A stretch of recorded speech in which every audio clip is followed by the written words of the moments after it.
Hey everyone, welcome back to my channel. Today I'm going to show you how to harvest hardneck garlic so it lasts beautifully all winter long. Last fall I planted this garlic against the back of our house and it was really just a trial just to see how it would do.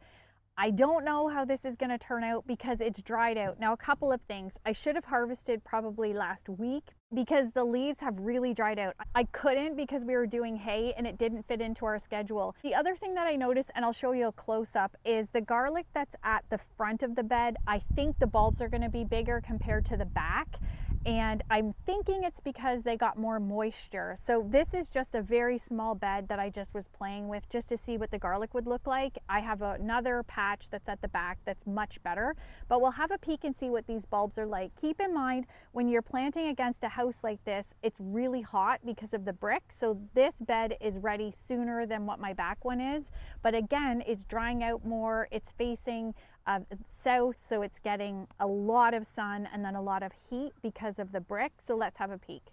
So the first thing that you want to look for to see if your garlic is ready is that you're looking to see that the bottom leaves are drying out. And you can see along all of these, even at the back, look at how dry those back ones are. But at the front, you can tell they've had a lot more moisture because the rain can actually get these ones to water them naturally. So it's just more moist at the front of this bed. So these ones are probably going to be much better bulbs, but until we dig them up, we're not going to know exactly. It's time to harvest when about half to 2/3 of those lower leaves have turned dry and they look brown, but these upper leaves are still green. Usually I'm harvesting garlic about the middle to end of July. In my back garlic bed, that's exactly what I'm gonna have to harvest, but these ones need to come out of the ground now. You really do need to just have a look at your plants to see, because like me, this garlic is ready a little bit earlier, but my other bed is gonna be ready a little bit later. We need to do a test bulb first. We need to dig all around the garlic so that we're sure that we're not going to damage the bulb itself. So that's really important. So make sure that that soil is all nice and loose around the bulb. And then what you want to do is fairly low down. You want to grab it and firmly pull straight up. So this looks like a great garlic bulb. This one's actually really nice. It's a nice size. It smells great. So here's all the garlic from this bed. So what we're looking for is we're looking for bulbs that are well formed. None of them, which is good, have split at all. So that's great because that will give them a longer storage life this winter. So that's really good. They're not huge bulbs, so it could be a couple of things. I can't honestly remember if the cloves that I planted here were the tinier ones because it was just kind of a test. But it could just mean that this wasn't a great area to plant the garlic this year. But they're not terrible. They're okay.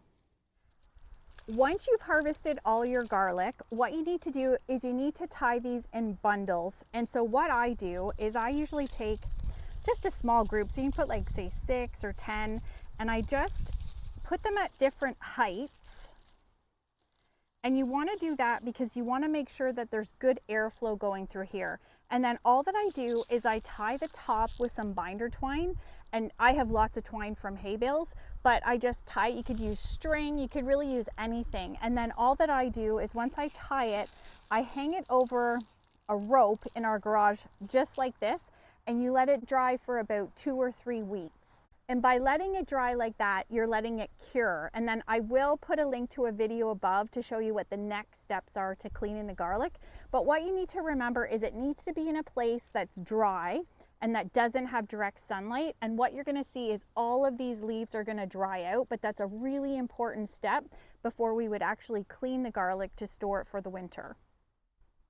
Something else to remember is don't forget to make really good use of your space. Now that you've harvested your garlic, you need to do something else with this space. I'm going to be planting beans in here because they grow really quickly and I can freeze them for winter. Check out what else you've got planted in your spaces and make sure that you plant something else because you still have time. Harvesting hardneck garlic really isn't very hard as long as you follow those simple steps. Just remember, dig all around your bulb and you have to pull straight up so that you're not damaging the bulb. If you found this video helpful, make sure to like it and subscribe and share it with all your fellow gardeners. Thank you so much for watching, and I'll see you in the next video.